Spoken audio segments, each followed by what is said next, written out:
el primer ministerio que se desarrolla en las iglesias primitivas es el cuidado de las viudas.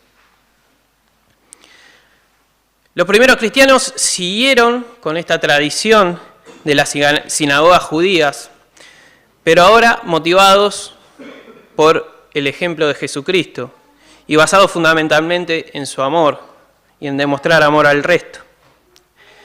Y la iglesia toma esta iniciativa como una responsabilidad. Y Pablo siente la necesidad de guiar en este proceso a Timoteo a ordenar y a comprender cómo se puede poner en práctica esta tarea tan importante. Y es así que el pasaje que vamos a estudiar hoy, que habla sobre cómo tratar y el cuidado de las viudas, ocupa 14 versículos, lo que indica que es un tema que tenía muchísima importancia. Y sobre todo en esa iglesia de Éfeso. Aparentemente había falta de responsabilidad sobre este tema y una mala conducta entre algunos creyentes de la iglesia. Y Pablo guía a Timoteo en cómo tiene que dirigirse en este aspecto. Vamos a leer el pasaje que ustedes tienen ahí. 1 Timoteo, capítulo 5, a partir del versículo 3 hasta el versículo 16 vamos a estar leyendo. Honra a las viudas, que en verdad lo son. Pero si alguna viuda tiene hijos o nietos, aprendan estos primeros a ser piadosos para con su propia familia y a recompensar a sus padres, porque esto es bueno y agradable delante de Dios. Mas la que en verdad es viuda y ha quedado sola, espera en Dios y es diligente en súplicas y oraciones noche y día. Pero la que se entrega a los placeres viviendo está muerta. Manda también estas cosas para que sean irreprensibles. Porque si alguno no provee para los suyos y mayormente para los de su casa, ha negado la fe y es peor que un incrédulo. Sea puesta en la lista solo la viuda no menor de 60 años, que haya sido esposa de un solo marido, que tenga testimonio de buenas obras, si ha criado hijos, si ha practicado la hospitalidad, si ha lavado los pies de los santos, si ha socorrido a los afligidos, si ha practicado toda buena obra. Pero las viudas más jóvenes no admitas, porque cuando impulsadas por sus deseos se rebelan contra Cristo, quieren casarse, incumpliendo así en condenación por haber quebrantado su primera fe. Y también aprenden a ser ociosas, andando de casa en casa, y no solamente ociosas, sino también chismosas y entremetidas, hablando lo que no debieran. Quiero pues que las viudas jóvenes se casen, críen hijos, gobiernen su casa, que no den al adversario ninguna ocasión de maledicencia.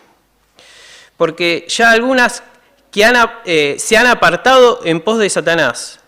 Si algún creyente o alguna creyente tiene viudas, que las mantenga y no sea grabada la iglesia, a fin de que haya lo suficiente para las que en verdad son viudas. Vamos a plantear 3 principios básicos para entender este pasaje. Y cómo es el cuidado y el apoyo a las viudas. El primer punto que quiero remarcar es el de sostener. La iglesia tiene que sostener a las viudas. Pero primero tenemos que analizar la palabra viudas, ¿sí? Y describe a una mujer que perdió a su esposo. Ahora, la palabra griega que se utiliza incluye este significado, pero no se limita solo a esto, sino que incluye despojo, robo, que ha sufrido pérdida o que o dejado sola, ¿sí? Y la palabra no dice cómo fue dejada sola la mujer, simplemente describe la situación. Ahora, la responsabilidad de la iglesia se extiende de esta forma a todas las mujeres que han perdido a sus esposos de cualquier forma posible. Mediante el cuidado de la iglesia, se manifiesta el amor de Cristo a los necesitados y da testimonio del amor de Cristo. Y las viudas, en este contexto, son mujeres necesitadas. A estas personas, se nos dice ahí el versículo 3, se nos llama a honrar. ¿Sí? Y honra, ¿qué es honra? Bueno, es muestra de respeto, es muestra de cuidado, es apoyar, es tratar amablemente. ¿Sí?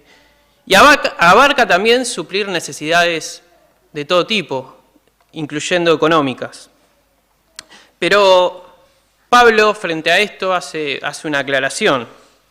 Y esta ayuda, dice Pablo, es para las viudas que en verdad lo son. La Iglesia no está obligada a sustentar a todas las viudas, a todas las mujeres que han perdido a su esposo, sino a las viudas que en verdad lo son, como dice Pablo. No todas las viudas están solas y sin medios. Algunas tienen recursos que le han quedado de su esposo, o por la familia, o recursos de amigos que la rodean. Ahora, por más que estas viudas no tengan necesidades económicas, también son alcanzadas por la honra, ¿sí? Necesitan ser apoyadas, necesitan ser cuidadas espiritualmente por la Iglesia. Y ahora la Iglesia tiene que ser el sostén en todo sentido de las personas que atraviesan necesidad, y la Iglesia tiene que ser sostén de las viudas, ¿sí? Siempre demostrándole respeto, siempre demostrándole cuidado. Y si las viudas están solas y son, como Pablo dice, verdaderas viudas, la Iglesia tiene que intervenir y tiene que ser el soporte económico. La Iglesia tiene que otorgar los recursos necesarios para su vida diaria. ¿Pero cómo? ¿Pero a quién le llega todo esto, esta ayuda? Bueno, esto nos lleva al punto número 2, en el que Pablo insiste en que hay que evaluar. El punto número 2 es evaluar, ¿sí? Y es preciso, al intentar otorgar recursos, ¿sí? Es preciso tener una evaluación honesta y con muchísimo cuidado de cada caso en particular, evaluando las necesidades y evaluando el testimonio. ¿Qué quiere decir esto? Bueno, primero hay que evaluar lo que la persona tiene, ¿sí? Y luego lo que la persona es, lo que la persona deja ver de sí misma, su comportamiento y su forma de vida.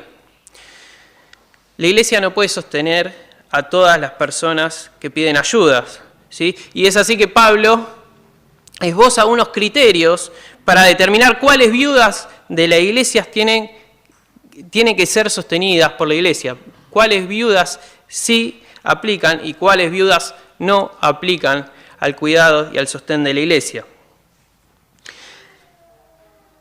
En primer lugar, las viudas que tienen hijos, las viudas que tienen nietos, deben recibir ayuda de ellos y no de la Iglesia. La familia tiene la responsabilidad principal de sus propias viudas. Los familiares de las viudas deben aprender primero a ser piadosos con su propia familia, dice ahí el versículo, ¿sí? Y fíjese que dice primero, y esto primero nos habla de tiempo, sí, nos habla de tiempo, pero también nos habla de prioridad, ¿sí? El ser piadoso comienza con la propia familia de uno.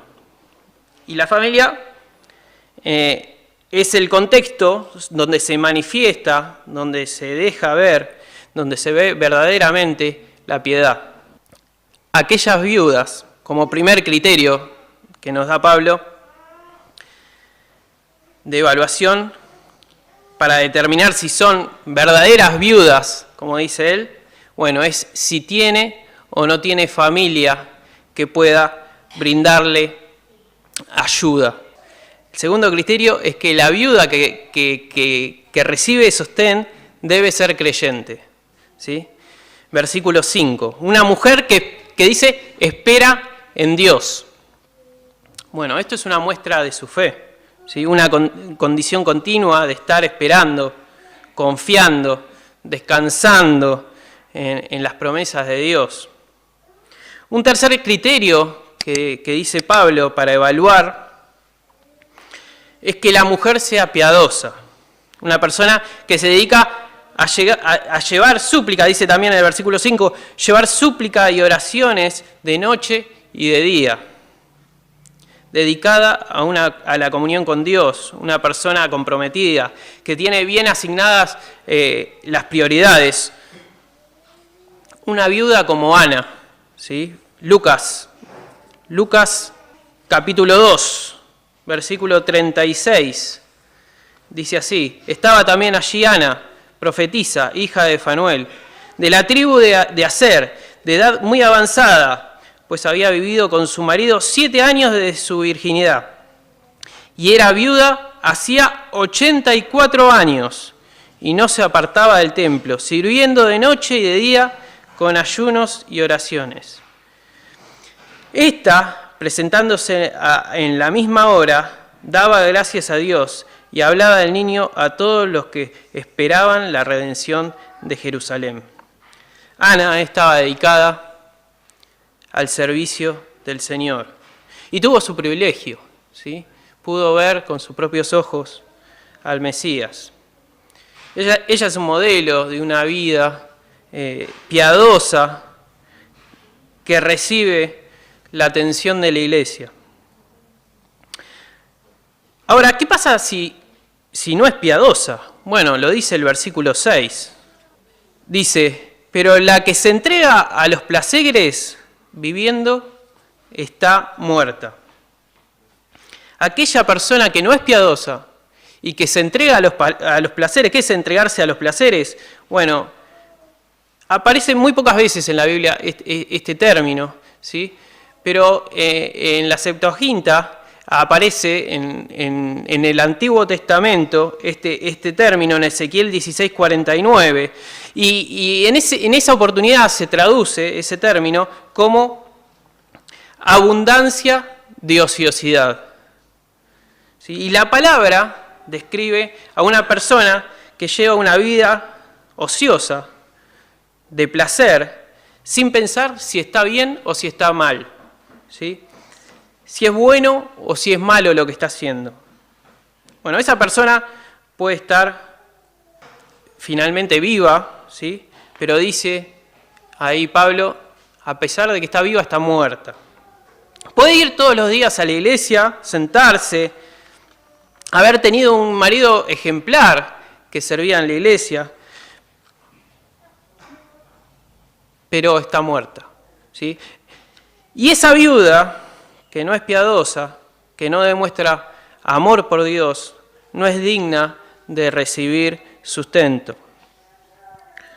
¿Por qué? Porque los recursos del reino no son para ser utilizados en sostener un estilo de vida pecaminoso. Versículo 7, manda también estas cosas, para que sean irreprensibles. Y esta es la meta. La meta de la enseñanza de Pablo es que todos los involucrados, ya sean las viudas, los familiares, los miembros de la iglesia, sean irreprensibles, para que nadie tenga nada que decir de sus conductas. Porque si no, pasa lo que pasa, dice en el versículo 8, porque si alguno no provee para los suyos, y mayormente para los de su casa, ha negado la fe y es peor que un incrédulo. Y nos habla de proveer. Y proveer significa planear antes. Describe la previsión necesaria que se tiene que tener para proveer el cuidado para las viudas de la familia de uno. El no proveer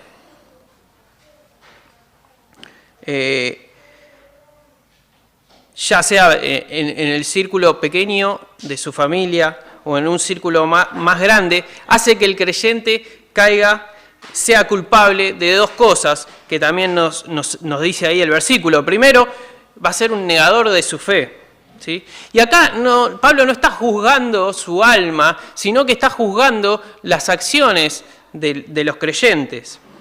Personas que niegan el propio amor compasivo que están en el corazón, o que tendría que estar en el corazón del cristiano. Y esa persona se va a convertir en un negador de su fe. Y también se va a convertir en peor que un incrédulo. Esto pone a la persona que rechaza asistir a su familiar viuda en una posición inexcusable. No tiene excusa alguna, ¿sí? Está mal.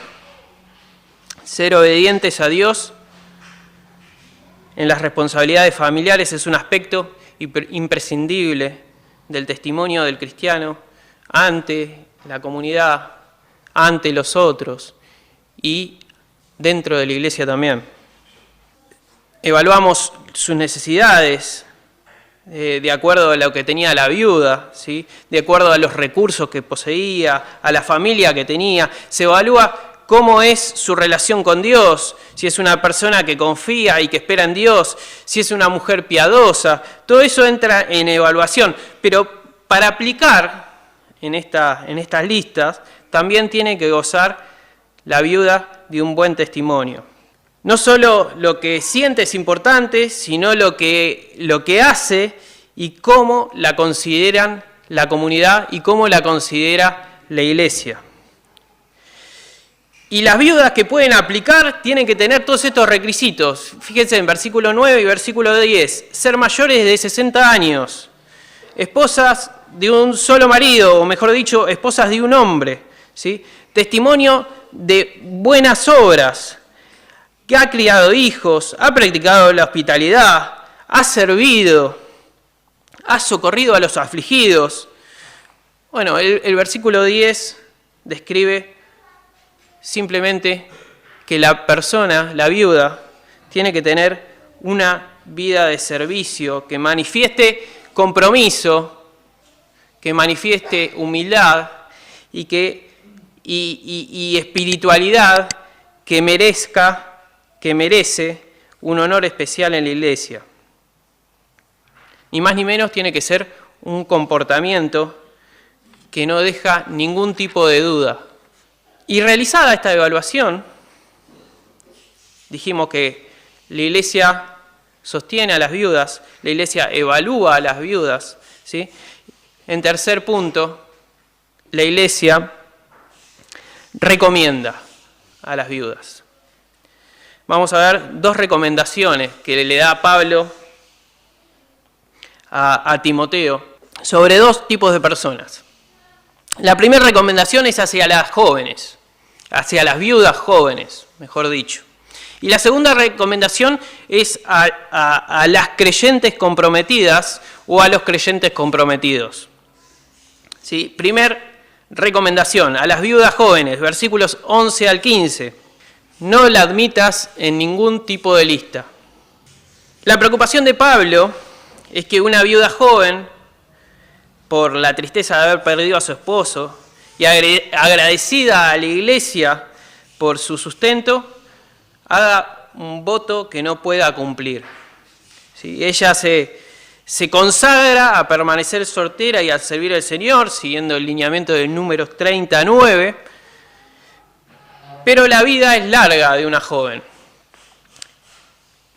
E impulsada por sus deseos, en un futuro quiera casarse y comience una disputa en su interior y eso lo lleve a apartarse de Cristo.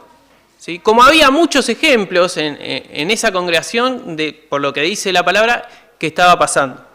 A las viudas jóvenes se les recomienda que se casen. También se les recomienda que se casen no solo para evitar futuros problemas, sino para evitar largos periodos ociosos, ¿sí? Que lleven a estas personas al pecado. Versículo 13. Y también aprendan a ser ociosas, estas personas que que están sin casarse y andan ahí en su viudez. Dice, andando en casa, y no solamente ociosas, sino también chismosas y entremetidas, hablando lo que no debieran. Quiero, pues, que las viudas jóvenes se casen, críen hijos, gobiernen su casa, que no den al adversario ninguna ocasión de maledicencia. Si se casan, tienen más responsabilidades, tienen que gobernar su casa, tienen actividades que apartan a estas personas de posibles tentaciones. Y esto es para las viudas, pero es para todo el ámbito cristiano. Aquellos que tienen mucho tiempo ocioso, bueno, es más fácil que caigan en posibles tentaciones. Bueno, la recomendación a las viudas jóvenes: que se casen, que tengan hijos y que gobiernen su casa. Hay una segunda recomendación, y es en el versículo 16. Dice así: si algún creyente o alguna creyente tiene viudas, que las mantenga y no sea agravada a la iglesia, a fin de que haya lo suficiente para las que en verdad son viudas. Bueno, ya hablamos de los hombres. Ahora, esto incluye también mujeres capaces de sustentar a las viudas. Y cuando no hay hombres disponibles, bueno, algunas creyentes deben cuidar de sus viudas, dándole cuidado, recursos, apoyo. Esto no es algo de hombres y mujeres, sino que todos podemos ser parte de este ministerio, como la primera iglesia. Era importantísimo este ministerio, el único de los primeros ministerios conformados. ¿Sí? Y me acuerdo del ejemplo de Dorcas, ¿sí?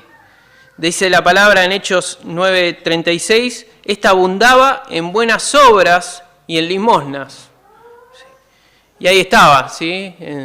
Muerta, toda llorando alrededor del féretro, y mostrándole al apóstol los vestidos y las túnicas que había hecho para ellos. ¿Sí?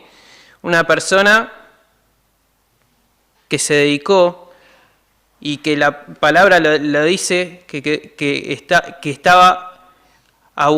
abundaba en buenas obras y en limosnas hacia las viudas. ¿Sí? En conclusión, las mujeres viudas son un recurso valiosísimo en la congregación. Hay muchas maneras en las que se puede servir a Dios y a los miembros de la iglesia. Sí, Tito 2, 3 y 4 dice: las ancianas, asimismo, sean reverentes en su porte, no calumniadoras, no esclavas del vino, y me encanta esto que dice, maestras del bien, ¿sí?